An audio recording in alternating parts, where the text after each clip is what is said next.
what I know love to be is selfless, loving action. And I've never known anything as loving or as selflessly active as what this woman did for me in my life.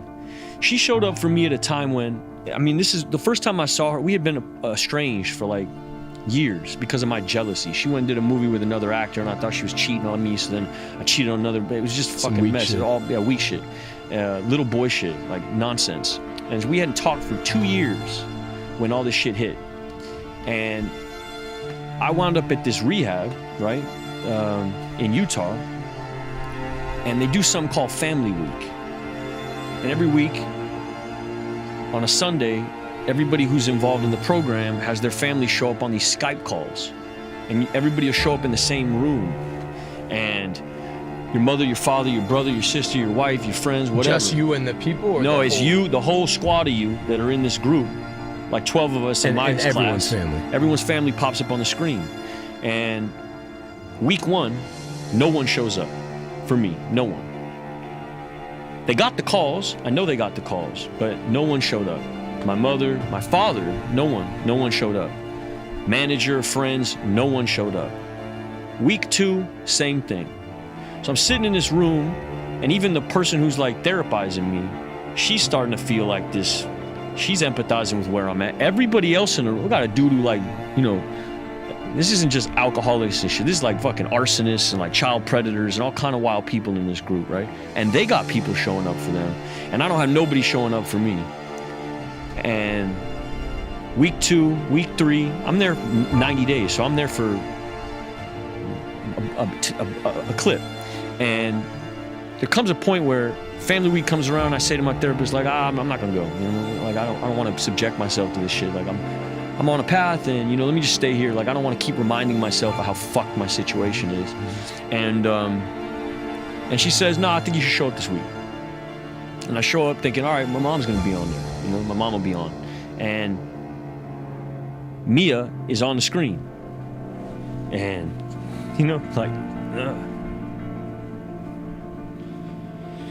you don't deserve that kind of shit. You know what I mean? You don't deserve that kind of shit.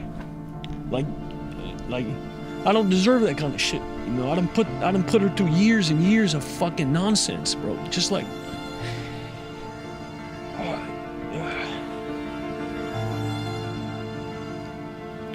and I don't have nothing to offer her either. You know what I mean? I'm in the middle of my shit. You know, I'm fucking I'm like 2 months into this program. You know, I don't even have nothing going on. I have nothing going on. I'm making this list. She's at the top of the list, but I'm not reaching out to her, nothing like that. And you heard her voice, like she's like a fucking angel. You know what I mean? Everybody does their shit, and I'm fucking gone, you know. And so they let it go first, cause I can't even fucking believe. And they all know, cause I ain't had no family show up for me. And she unmutes and she's like, "Hi, Shia," you know. And it's like, she's prepping a movie. She ain't got no fucking time for this, you know. But she found time, and she said, "Hi, Shia," and we just smiled. We had nothing else to say, but she saved my fucking life, dog. Like,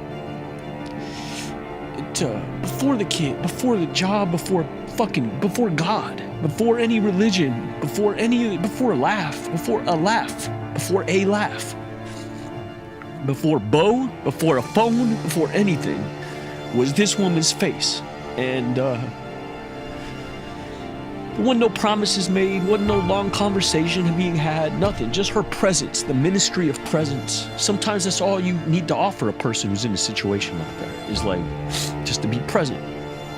And she was present for me at a time when I didn't deserve to have nobody in my life. Especially her. And I'm not trying to do this boo shit, because right away my head goes to like, how's this being viewed? I'm such a fuck this way, but good. Come on, man. Yeah. She's a real one. She's a real one, and I'll never be able to.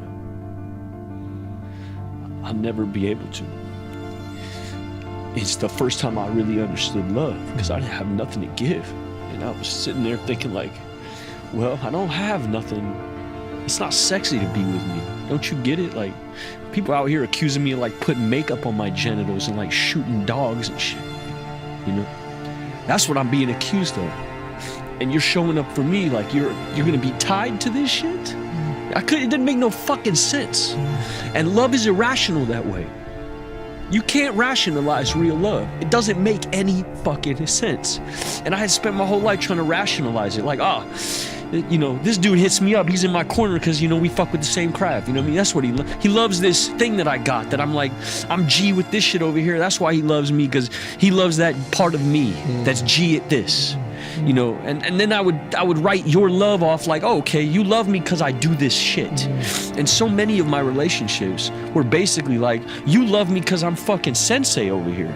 In the dojo, I'm black belt right here, so you love me because of this. And when they blow the dojo up, you're like, I'm not G at I'm not sensei at nothing. I don't even know how to fish. I don't even know how to fucking do nothing. Like, I don't even know how to camp.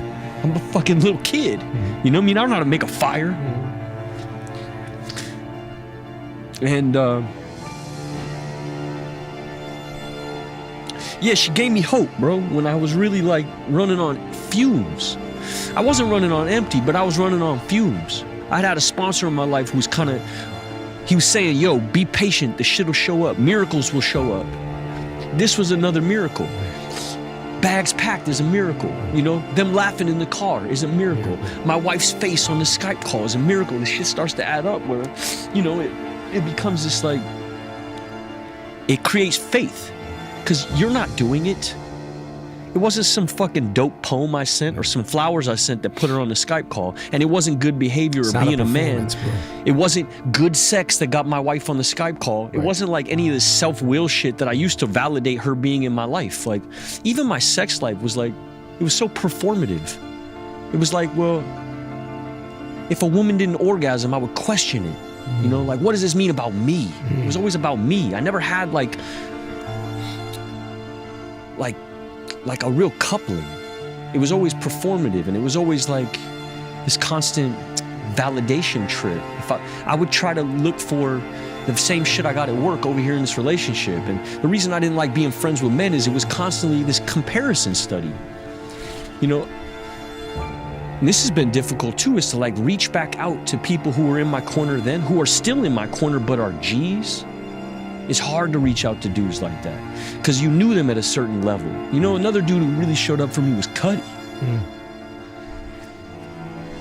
Like, he was the first friend that really hit me back, you know, like, and he's a fucking G. Dude is like, his life is on fire. And it's hard to, like, I've always known him at a certain kind of equivalency. We've always been to be in each other's lives as sort of like, you know, like I knew him at a level, and I'm not at that level. And sometimes it's difficult to like,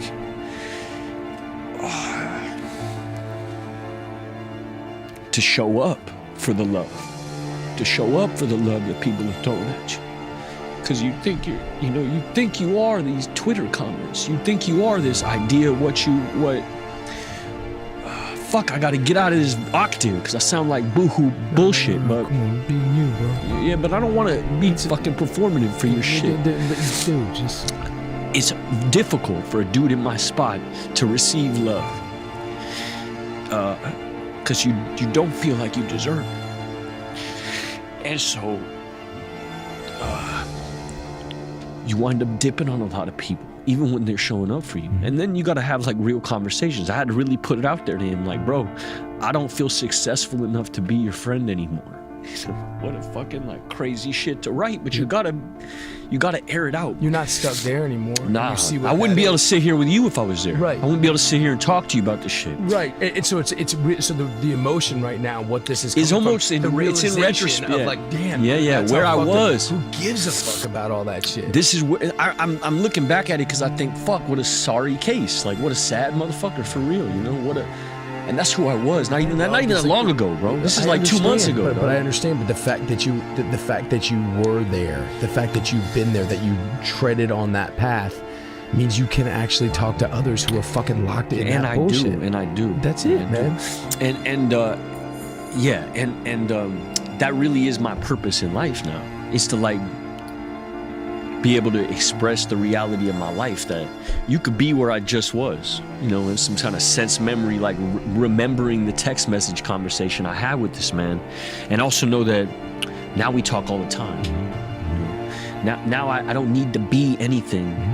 I don't need to be a certain this or a certain that to have permission to have friends, or a wife, or anything. Like I deserve it, and that's a hard thing to say that you deserve love when on paper, no, you don't.